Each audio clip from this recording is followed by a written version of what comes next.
अस्सलाम वालेकुम। वालेकुम सलाम जी। मेरी कौन बहन और कहाँ से? जी लंदन से बोल रही हूँ। तो 2 सवाल आपसे पूछने का। मेरी बहन का नाम क्या है? आयशा। आयशा बहन है जी, फरमाइए। जी मैं ये कह रही हूँ कि ये हेपेटाइटिस सी के लिए क्या ग़िज़ा खानी चाहिए, क्या फ्रूट खाना चाहिए, क्या चीज़ खानी चाहिए जो उससे वो क्योर हो जाए, और जो क्या अभ्यास कर परहेज करनी चाहिए। और दूसरा सवाल ये है कि मुझे तकरीबन 16 साल से खारिश है, जिस्म पूरे पे खारिश होती है, खासकर रात को मैं सो नहीं सकती, इतनी खारिश पूरे जिस्म में होती है। इसका कोई इलाज है? आपने पिछला प्रोग्राम हमारा देखा था?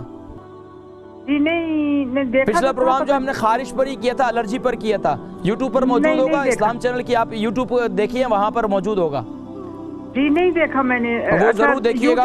मैं इंशाल्लाह इसका यरकान से मुतालिक यानी हेपेटाइटिस सी से मुतालिक मैं बतलाता हूँ आपको क्या इस्तेमाल करना चाहिए। ठीक है, बहुत शुक्रिया कॉल करने का। आयशा लंदन से, इनको हेपेटाइटिस सी के लिए पूछ रही क्या खाना चाहिए, फ्रूट वगैरह। देखिए, जितनी ख़ास तौर पर जिनको हेपेटाइटिस है उनके लिए गन्ने का जूस बहुत ज़्यादा मुफीद है। गन्ने का जूस इस्तेमाल करें, ऑरेंज जूस इस्तेमाल करें, गाजर का जूस इस्तेमाल करें, ये जूस इसके जूसेस इस्तेमाल करें, और ख़ास तौर पर स्ट्रॉबेरी इस्तेमाल करें, ब्लूबेरी इस्तेमाल करें, ये बेरीज जो है ये इस्तेमाल करें, ये बहुत ज़्यादा मुफीद है। और इसके अलावा ख़ास तौर पर खाने के अंदर इनको जितनी आप हो सके गर्म अशिया से परहेज़ करवाएं, खट्टी अशिया से परहेज़ करवाएं।